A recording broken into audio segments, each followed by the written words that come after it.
देखिए, reflection and transmission of wave.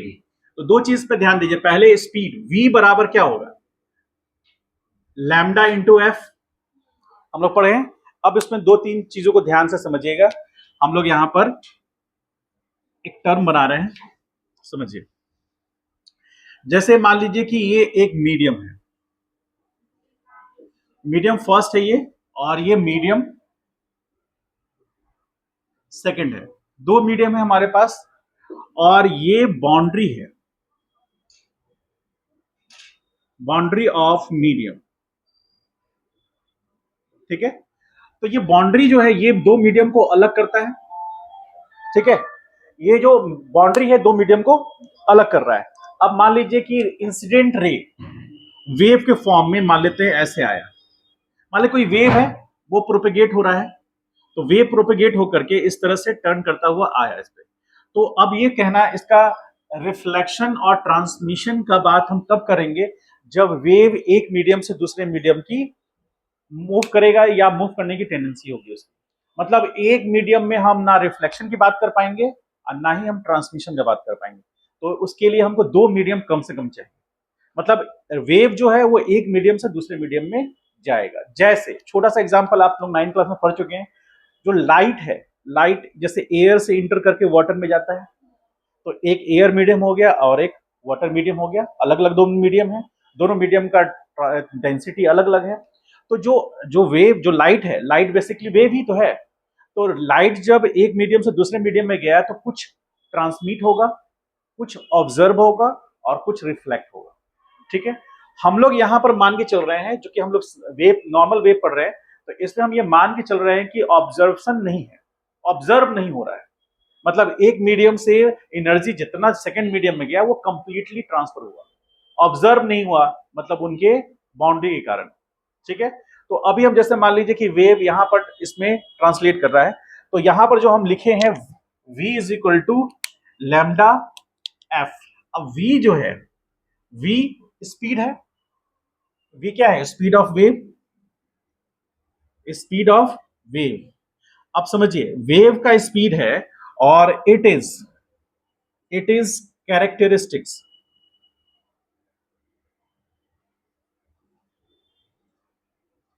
It is characteristics of the medium.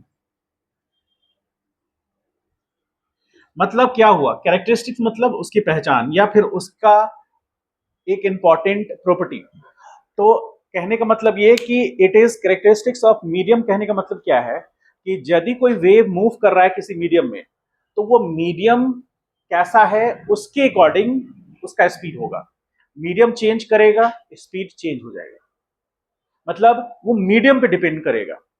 जैसे sound का speed, यदि solid लेते हैं और हम लिक्विड लेते हैं, तो स्पीड किस में ज्यादा होगा। हम तो ये भी नहीं डिस्कस किए कि किसका साउंड, ठीक है, किसका साउंड हम लोग ये भी डिस्कस नहीं किए। हम लोग ने जनरली क्या कह दिया कि साउंड का स्पीड सॉलिड में ज्यादा होगा, लिक्विड में कम होगा।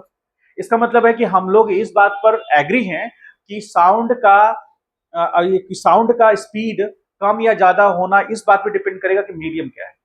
इसीलिए उसको हम लोग क्या बोलेंगे, it is characteristics of medium.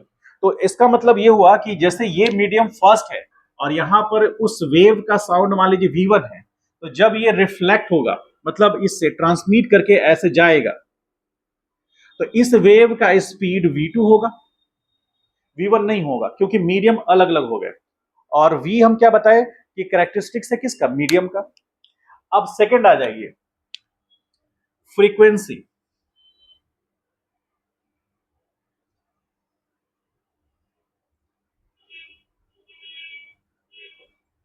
Second की बात करते हैं हम लोग, फ्रीक्वेंसी। फ्रीक्वेंसी जो है, इट इज कैरेक्टरिस्टिक्स,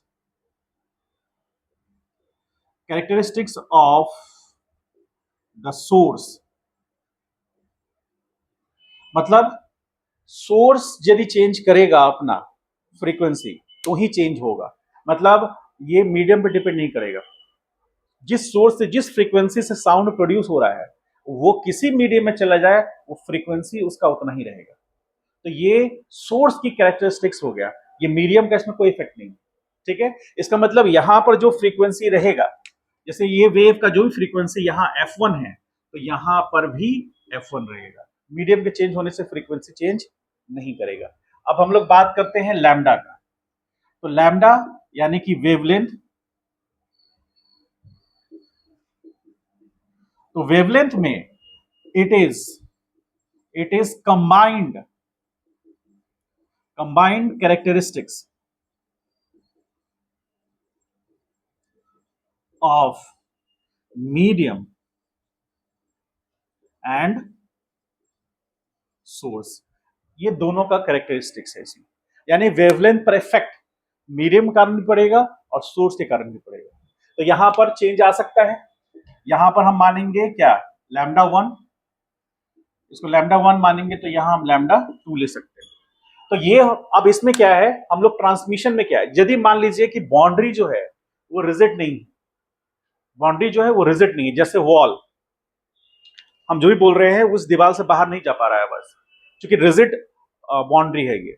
ठीक है, मान लीजिए कि यहां पर वॉल ना हो करके कोई दूसरा मीडियम होता, जैसे हम इसको ऐसे कर सकते हैं कि कर्टन सिर्फ होता।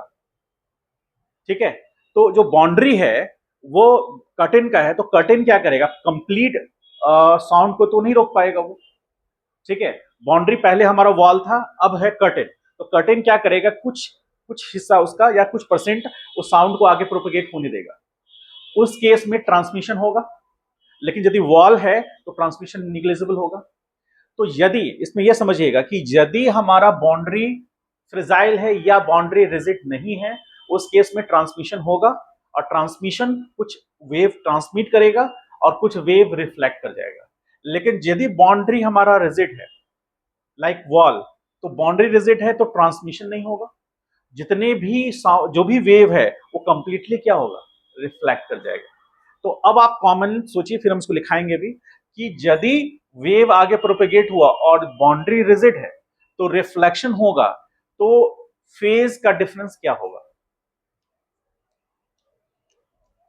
वेव किधर जा रही थी, पॉजिटिव एक्स में, रिवॉल्व क्या, बाउंड्री क्या है, रिजिड, तो रिफ्लेक्ट कर गया, तो रिफ्लेक्ट किया तो नेगेटिव एक्स में जाएगा, तो नेगेटिव एक्स में जाएगा, उस केस में फेज डिफरेंस कितने का आएगा, पाई का आएगा। वेरी गुड, पाई का आएगा।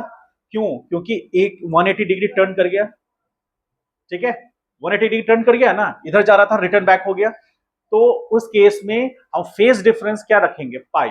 इसका मतलब ये हुआ कि यदि मान लीजिए ये वेव का इक्वेशन, डिस्प्लेसमेंट इक्वेशन लिख रहे हैं, एस बराबर, या इसको वेव हम इसको साउंड वेव ना मानते हैं, मान लीजिए कि ये y1 बराबर a sine omega T minus के एक्स है, तो ये प्रोग्रेसिव, ये इधर मूव कर रहा है, तो जो रिफ्लेक्शन के बाद जो वेव आगे मूव करेगा ऐसे, ये रिफ्लेक्टेड वेव है। तो रिफ्लेक्टेड वेव यानी y2 से डिनोट करेंगे उसको हम, तो a sine omega T minus के एक्स प्लस पाई ले सकते हैं क्या, ले सकते हैं। ठीक है, तो ये हो गया जो वेव हमारे बाउंड्री की तरफ प्रोपेगेट कर रहा है, और ये रिफ्लेक्शन के बाद का वेव। समझ पाए, पल्स में इसको हम लोग ऐसे देखेंगे, एनसीईआरटी बुक में आपको ऐसे नजर आएगा, ध्यान से देखिएगा, एनसीईआरटी बुक आगे जाकर देखिएगा, आपको दिखेगा उसमें।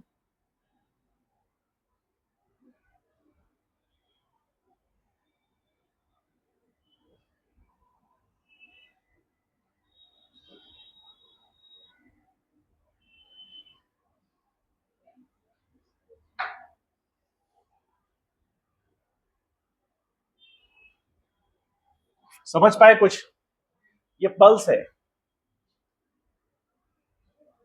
पल्स ऑफ, पल्स ऑफ क्या बोलेंगे, सिंपली वेव लिखते हैं, प्रोग्रेसिव तो है नहीं। तो वेव आगे प्रोपेगेट किया, ये रिजिड वॉल है,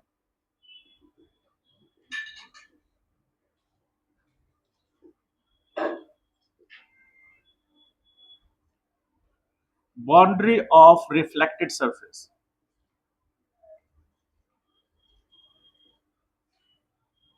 ठीक है, इसमें आप देख रहे हैं पल्स आगे जाकर उससे टकराया, मतलब उससे कोलाइड किया और फिर रिटर्न बैक हुआ। अब एक दो चीज इसमें और जो आपको बुक में भी नजर आएगा, फिर लिखा भी देंगे। अब देखिए क्या है कि जब वेव जाकर के टकराता है बाउंड्री से ना, तो फोर्स एक्सर्ट करता है उस पर। हालांकि फोर्स बहुत कम होता है, लेकिन फोर्स एक्सर्ट करता है। तो यदि ये टकरा कर रिटर्न बैक हो रहा है, तो न्यूटन्स थर्ड लॉ को फॉलो करेगा। न्यूटन्स थर्ड लॉ क्या कहता है? Every action has a equal and opposite reaction. तो फोर्स लगा पॉजिटिव है, फिर ये रिटर्न बैक करेगा, फोर्स देगा। इसी कारण से वेव का जो शेप है जस्ट उसका उल्टा हो जाता है।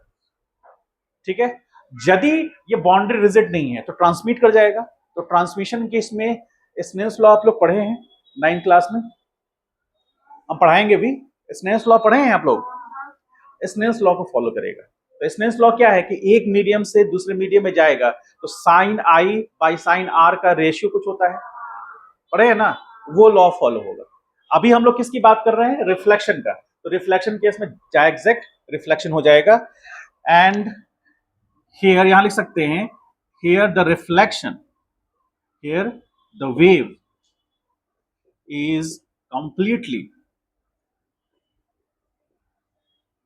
reflected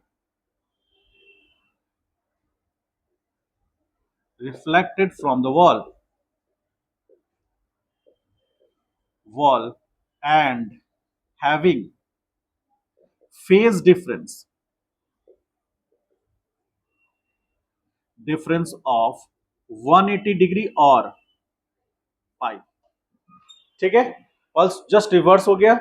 और यदि मान लीजिए ट्रायंगुलर वेव बनेगा, कभी कभी क्वेश्चंस ऐसे आते हैं कॉम्पिटिटिव एग्जाम में।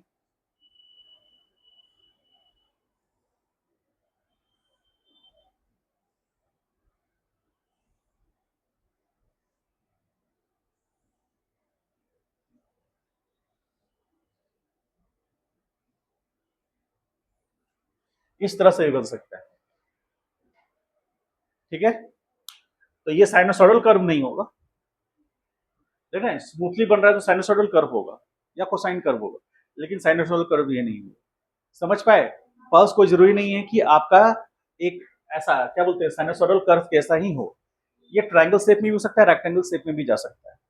ठीक है, लेकिन रिफ्लेक्शन वही होगा, पाई का डिफरेंस आएगा। समझ गए? लिखिए, इस पे ड्रॉ कीजिए, कुछ पॉइंट्स लिखाते हैं।